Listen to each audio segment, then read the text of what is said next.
Ďakujem pánovi.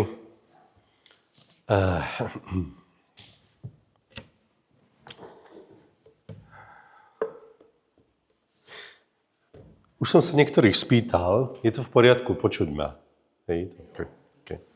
Už som sa niektorých spýtal, že ako sa máte. Lebo Pána Ježiša Krista zaujíma to, ako sa máme, pretože on za to zomrel, aby sme sa mali dobre. A on neznesie, Biblia hovorí v knihe Habakuka, že utrpenie, on sa nerad díva na trápenie. Tak je to o ňom napísané.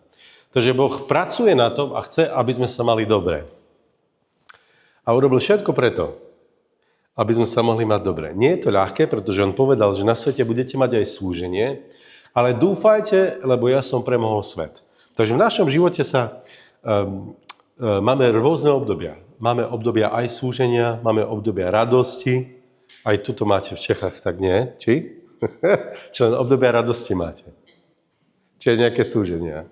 Ale Pán Ježiš povedal, že keď máte tie chvíle súženia, tak dúfajte, nezúfajte. Dúfajte. Hej, Pán Ježiš povedal.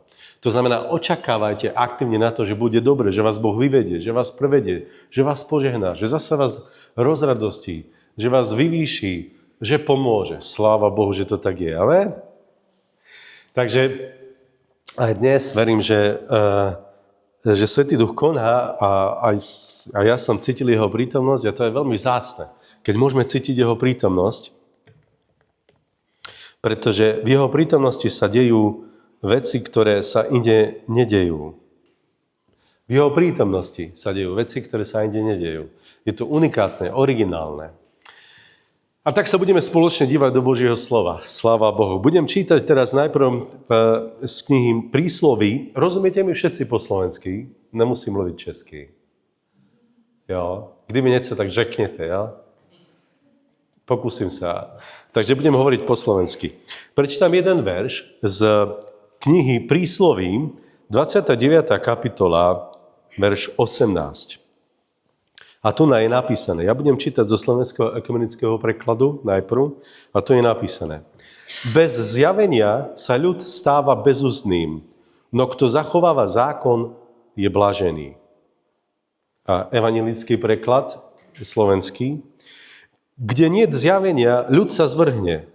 Blahoslavený však, kto zachováva ponaučenie.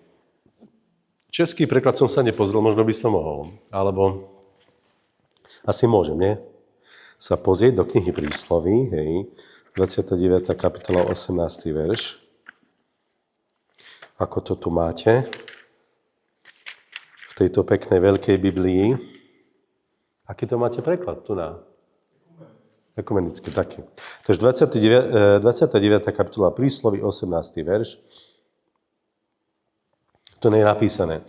Není-li žádného videní lid pustne, ale blaze tomu, kto zachováva zákon. Takže keď som sa modlil za tento večer, tak Svätý Duch, verím, že mi dával na srdce tento verš, aby sme o ňom spoločne rozímali. Aby nám priniesol niečo dobré, život. Pretože Božie slova stále prinášajú život, lebo v jeho slovách je Duch Svätý, ktorý pôsobí a dáva život. On tak povedal, moje slova sú duch a život. Takže Pán vlastne povedal, že bez zjavenia ľud sa stáva bezústnym, alebo sa zvrhne. A v tomto vašom preklade je napísané, že lid pustne, keď nemá zjavenie. Čiže Boh chce, aby sme mali zjavenie. Biblia o tom hovorí. Zjavenie nie je vedomosť. Zjavenie nie je, že to sám nájdem. Tak, keď poznáte príbeh Petra, víte, kto byl Petr, apoštol.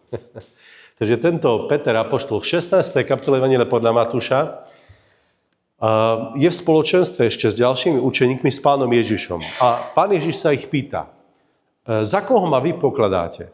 Hej? Pretože oni hovorili, pokladajú ťa za Jána Krstiteľa, iní za Eliáša, iní za niektorého z prorokov. A Pán Ježiš sa pýta svojich najbližších. A tak by sa aj nás spýtal, že za koho ma vy pokladáte? Pretože Pán Ježiš chodil medzi ľuďmi, vyučoval, robil zázraky, a tak oni mu hovoria, ľudia ťa pokladajú za jednoho z prorokov, za Eliáša, za Jeremiáša. A vy ma za koho pokladáte? To je kľúčová otázka, ktorá súvisí s osobným zjavením. Že Boh nám niečo osobne zjaví. Mne aj tebe. Takže keby ste sa mňa spýtali, že za koho ja pokladám Pána Ježiša, povedal by som vám nejakú odpoveď. A asi aj vy. A dnes sa budeme modliť za to, aby to bolo hlboké, aby to bolo naozaj osobné zjavenie, že kto pre vás Pán Ježiš Kristus je. Takže viete, čo povedal Peter na tú otázku? Čo odpovedal? Že vy ma za koho pokladáte? A viete, čo povedal Peter? Skúste niekto, keď si spomínate. Ty si Kristus, syn živého Boha. Hej? No a na tomu Pán Ježiš hovorí, blahoslavený si Šimon, požehnaný si Šimon. Pretože telo a krv ti to nezjavili, ale zjavil ti to môj Otec, ktorý je v nebesiach. Tu je to osobné zjavenie, hej? Dnes by povedal Pán Ježiš, za koho ma pokladáš? A keby si povedal, Ježiš, ty si spasiteľ. A on by ti povedal, blahoslavený si, napríklad Renátka, blahoslavená si. Lebo to ti nezjavilo telo a krv. Inak povedané, nemáš to len z kníh. Nemáš to od detka, od babičky, od veriacich ľudí, ale môj nebeský Otec ti to priamo zjavil osobne. O tomto zjavení hovoríme, hej? Viete, ja do svojich 20 rokov som žil život bežného mladého človeka na Slovensku. Mal som nejaký zmysel života, za ktorým som išiel. Zmyslom môjho života bola hudba. Tak som chodil, spieval na rôznych akciách, aj takých súťažiach celoslovenských, aj s niektorými známymi spevákmi som vystupoval ako taký začínajúci spevák medzi nimi. Ale potom som sa obrátil k Bohu a život sa mi zmenil. Ale ja som vedel o Bohu. Vedel som, že Ježiš Kristus je spasiteľ. Ale dovtedy to bolo len, že som to nikde počul.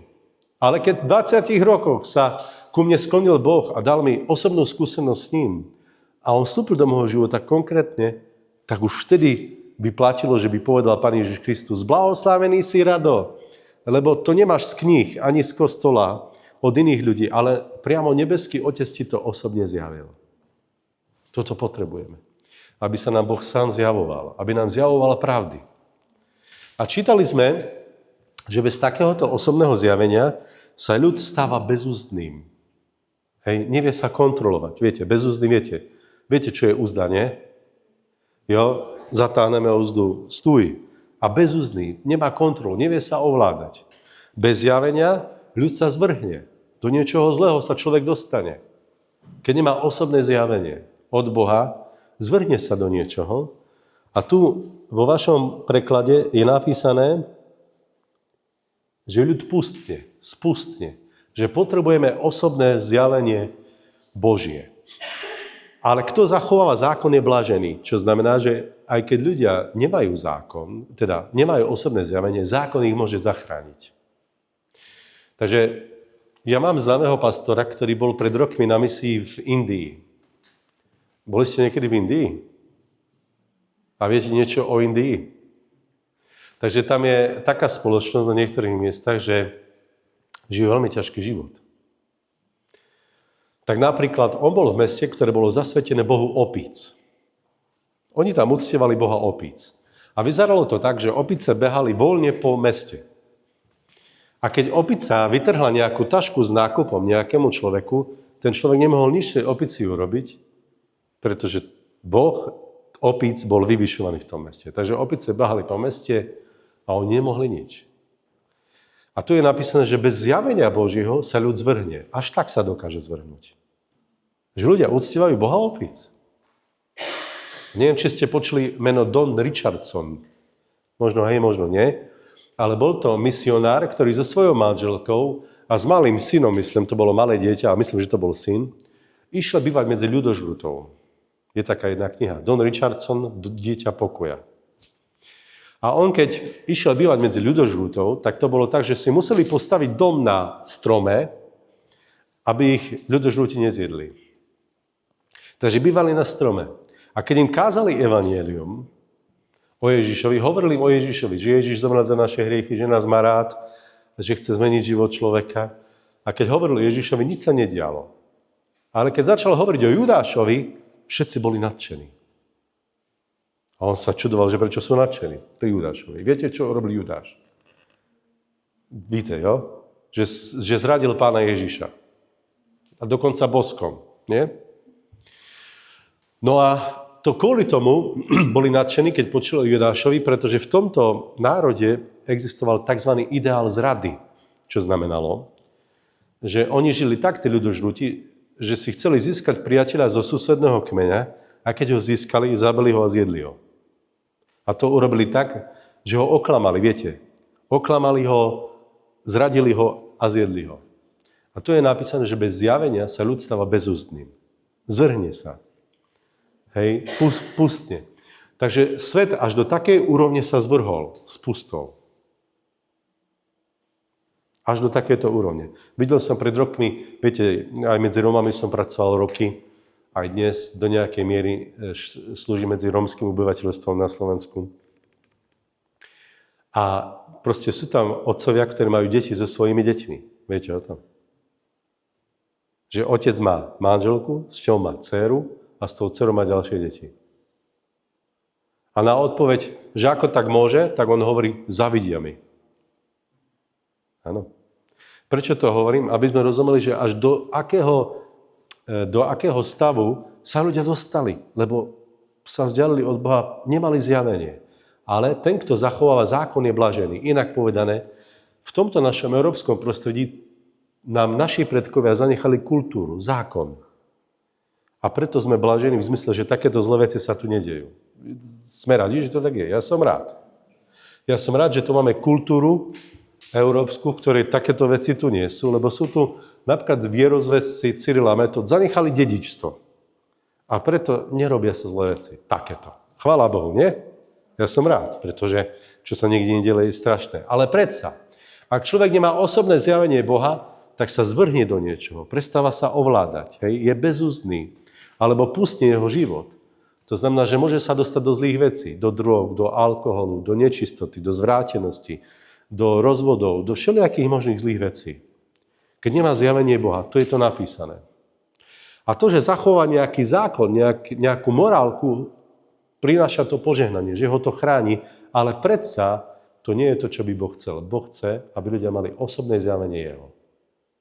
Lebo to osobné zjavenie, keď zažijú Boží dotyk, odpustenie hriechov, že sa k ním skloní, tak to mení ich život. Znútra navonok. Boh ich uzdravuje, očisťuje, zrazu majú čistú myseľ. Nech túžia po zlých veciach.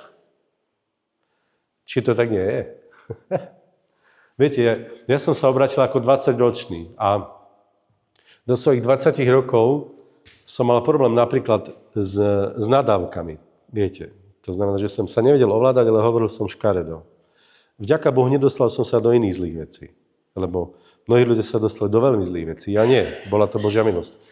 A keď mi hovoril spolužiak, že Rado nehreš, lebo on už chodí do katolického kostola, ja som to nedokázal. Povedal, nehreš. A ja aj, dobre, nebudem. A zase som. A hovorím, sa nedá. Ale keď som sa obrátil k Bohu, 20-ročný, a keď som dostal osobné zjavenie Boha, okamžite to zmizlo. Nemusel som nič robiť. To zmizlo. Pretože Boh vstúpil do môjho života. A potom, keď v mojom živote pôsobil, všetky zlé veci postupne dával preč. Lebo som získaval osobné zjavenie Boha. Toto osobné zjavenie Boha ľudia potrebujú. Ale nie iba raz, ale stále ho potrebujeme. Stále potrebujeme počuť od Boha, že nám niečo zjaví, že nám osobne niečo povie. Rozumiete? Nestačí, že nám povedal pred rokom, pred 2. My stále potrebujeme mať s ním kontakt, pretože jeho slova nás ochránia, nás oslobodia. Nám dávajú silu nebyť zlý, nemať zlé myšlienky. Rozumiete? Dávajú nám silu milovať sa, že mať sa radi. On. Preto potrebujeme stále osobné zjavenie od Boha. A za to by som sa chcel modliť, aby sme ho stále mali. Takže hovoril ku mne Boh, dnes dám si otázku. Hovoril ku mne najvyšší Boh, dával mi zjavenie dnes? Ja poviem, že áno. Hovoril ku mne. A jeho slova mi priniesli pokoj, mi priniesli radosť, mi priniesli čistú myseľ. To potrebujeme.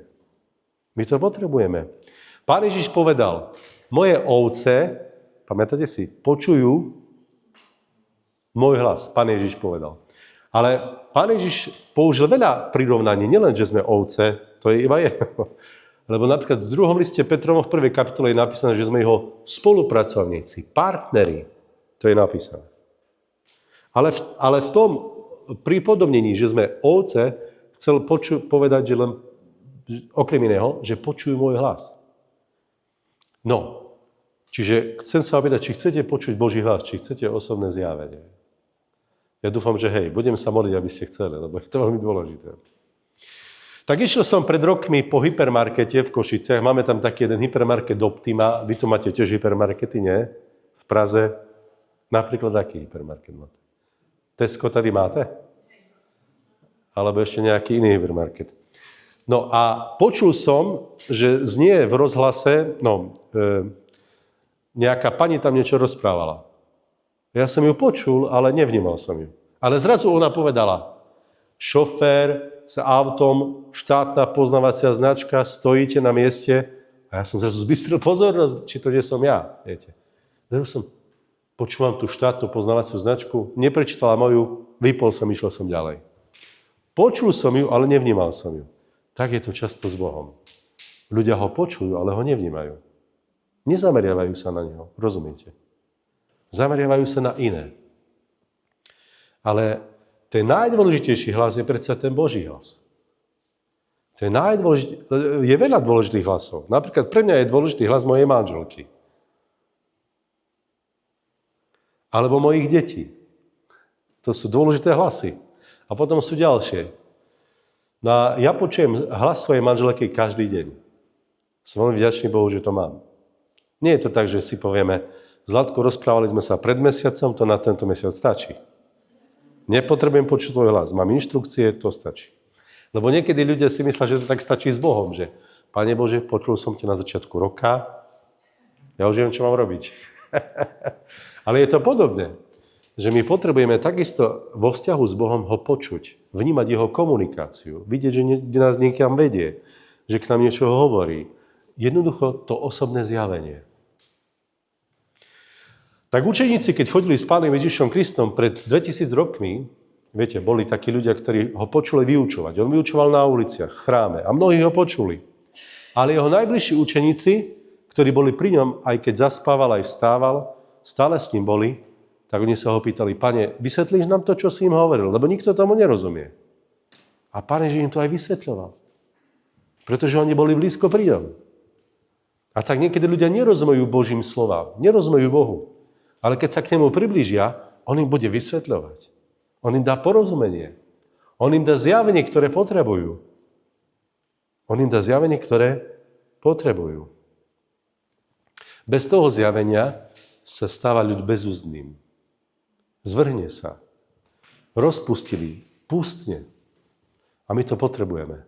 To, že človek pustne bez zjavenia, bez toho, že by Boh k nemu hovoril, môže znamenať, že sa prepadáva do smútku, do hnevu, do bolesti, do trpkosti, do prázdnoty, pretože nepočuje Boha. Skutočne. Ale keď Boh sa k človeku skláňa a človek sa upraví na Boží hlas, tak ten jeho hlas ho dvíha, dáva mu nádej, uzdravuje ho, pretože Boh je uzdraviteľ. Halelujá. Je to tak?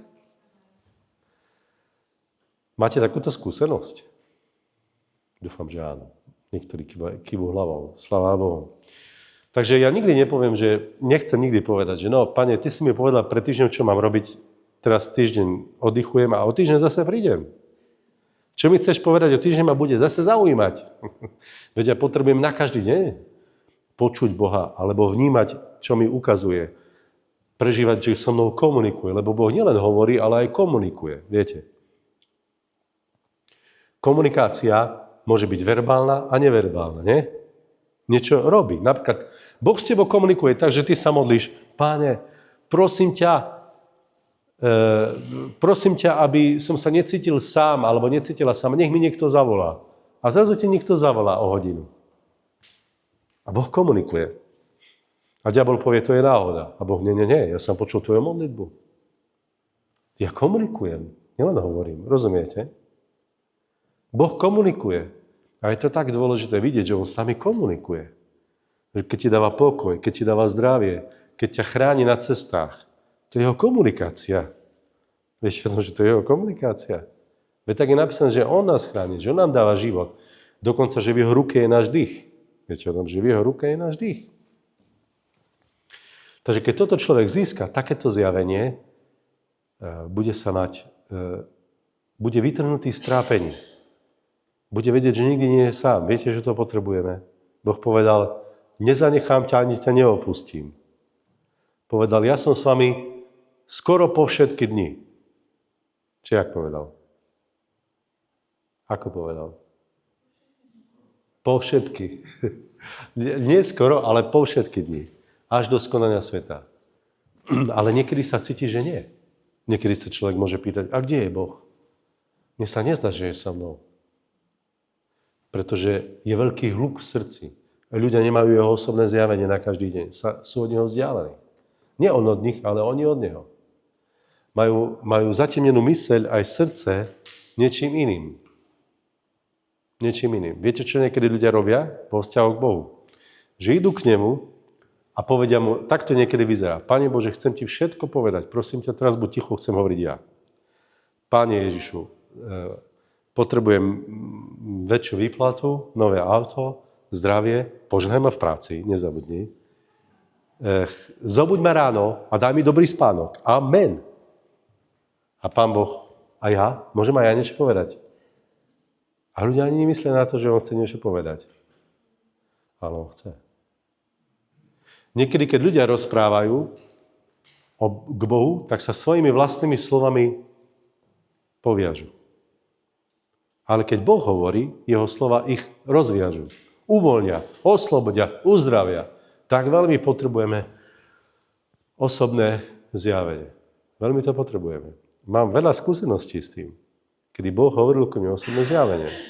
Keď som sa modlil za ľudí, alebo za seba. Viete, že ja stojím v takejto službe. No, my všetci do nejakej miery. Ale ja sa zameriavam na túto... Je to moje špecifické povolanie. Modliť sa za oslobodenie, za uzdravenie ľudí. Takže modlím sa za ľudí a Svätý Duch mi povie, je tam taký duch, taký, toto, proste mi hovorí. Lebo bez neho ja by som nič neurobil.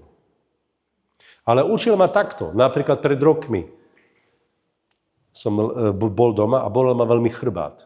Chrbát ma bolel. A ja som sa modlil a hovorím, Pane Ježišu, kríže. Hovorím, Pane Ježišu, prosím ťa, nech to prejde.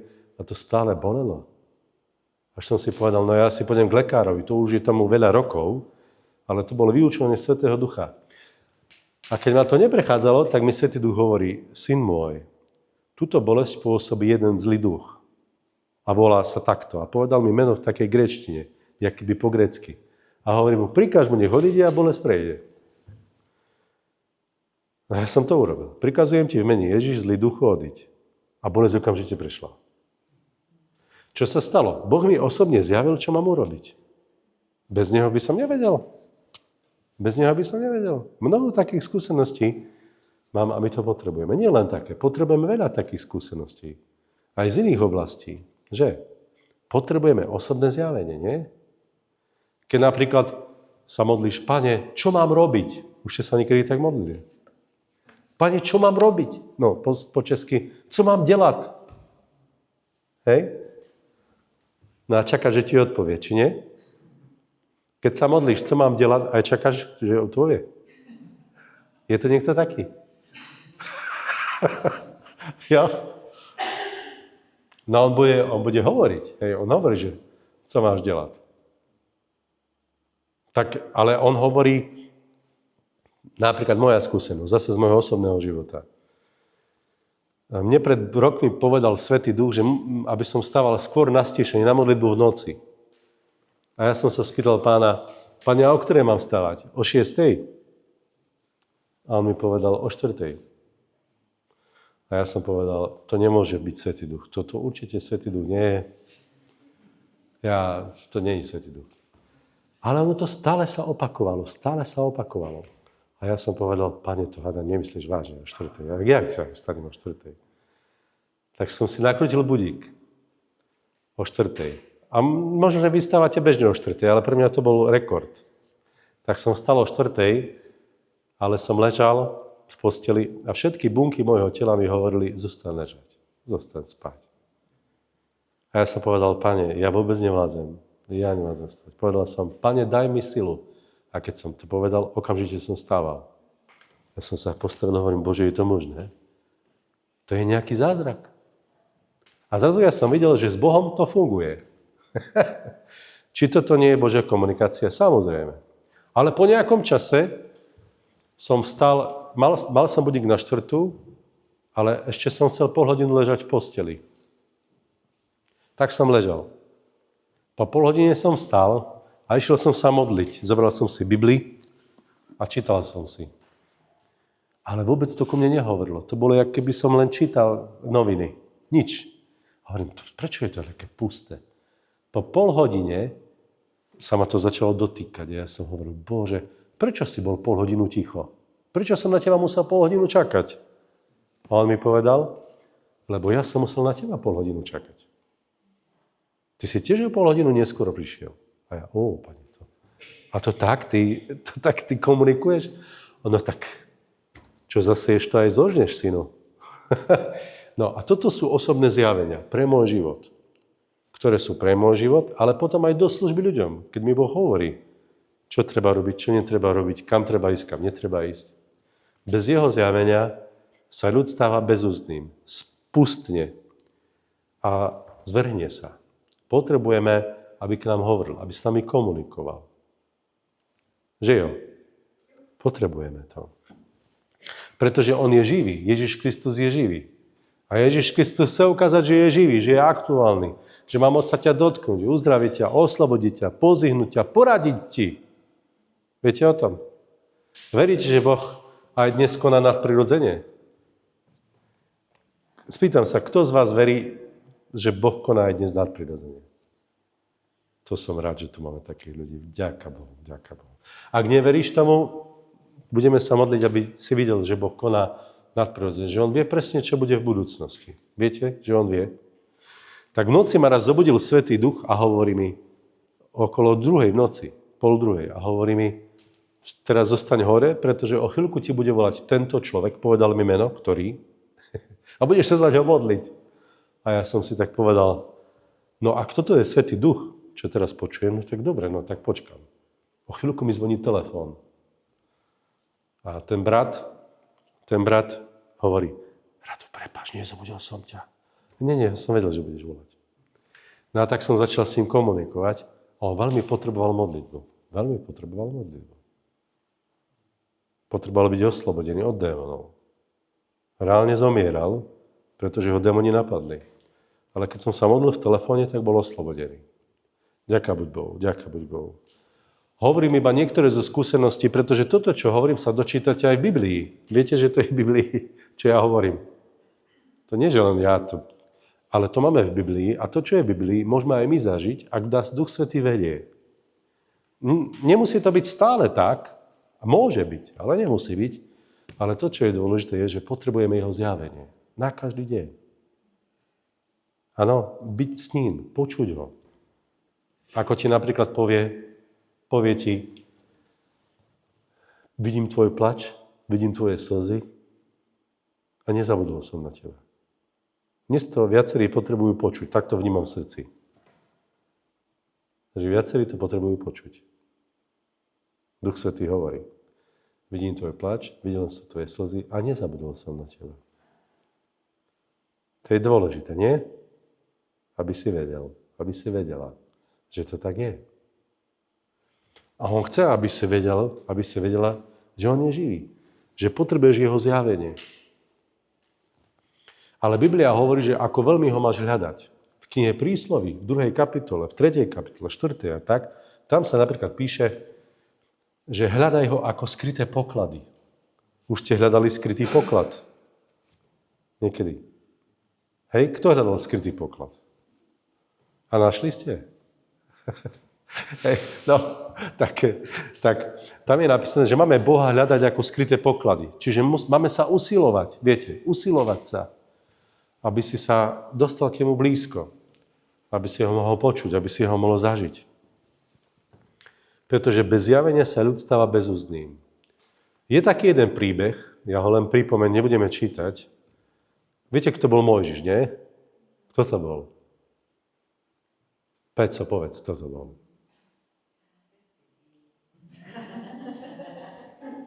Aha, dobre, tak kto nám povie, kto bol Mojžiš? Len krátko. Učiteľ v škole. Nie? Kto to bol? Tak to bol prorok, však slúžil v Izraeli, nie? A mal za úlohu vyviezť Izraelitov z Egypta. Tak? Tak? No a stalo sa, že ho Boh zavolal na vrch, aby dostal dosky zákona, že? Ale ľud sa vtedy zvrhol. Viete, že sa zvrhol ľud? Viete, čo urobili? Zlaté tele.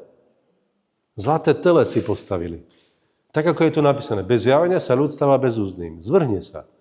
Oni sa zvrhli, pretože Mojžiš mal zjavenie Boha a oni ho nemali. Až tak sa zvrhli, že si postavili zlaté teľa. A zlaté teľa bolo niečo, čo videli v Egypte. Že ľudia robili, keď sa chceli modliť k Bohu. A toto niekedy ľudia urobia, keď sa vzdialia od Boha, keď ho nepoznajú, že začnú robiť veci, keď nemajú jeho zjavenie, začnú robiť veci, ktoré robia ľudia, ktorí Boha nepoznajú. Začnú uctievať stvorené veci. Začnú žiť pre peniaze, začnú žiť pre kariéru. Ale tak to nemá byť. To všetko je požehnanie. Aj peniaze sú požehnanie, aj to, že sa nám darí, ale to nemalo by zaujať miesto Boha. A tak veľmi potrebujeme zjavenie Boha, aby aj my sme sa nezvrhli. Nie? Potrebujeme ho počuť, zažívať, vidieť jeho komunikáciu. A tak nás chcem povzbudiť, aby sme to hľadali, aby sme sa ho pýtali, aby si videli jeho komunikáciu. Že ty sa modlíš a on odpovedá. Potrebuješ pomoc, pošle ti niekoho, kto ti pomôže. Nie? Niekedy to vyzerá tak, ako v tom príbehu, keď ste počuli, že bola potopa v meste, možno ste to počuli. A v tom meste bol jeden človek, ktorý v tej vode tam plával a modlil sa, Pane Bože, pomôž mi. A zrazu prišla loďka a chceli ho zobrať na loďku. A on povedal, nie, ja nechcem, ja čakám, že mi Boh pomôže. Tak ich poslal preč. Prišla druhá loďka. Veď poď. A on, nie, ja čakám, že mi Pán Ježiš pomôže. 3-krát sa to stalo. On stále čakal, že mu Pán Ježiš pomôže. A viete, že mu Pán Ježiš posielal 3-krát pomoc. A on to vôbec nevidel. A ešte jeden príbeh poviem. Preto to hovorím, aby sme vedeli, ako k nám Boh komunikuje, ako on komunikuje, aby sme mali zjavenie, že on koná. Tak jednej sestre sa zjavil anjel a povedal jej, túto noc ťa navštíví Pán Ježiš. A ona pripravila doma všetko, dala do poriadku, poupratovala a čakala, že príde Pán Ježiš. A zrazu jej zaklope na dvere niekto, ona otvorí a sú tam dvaja manželia.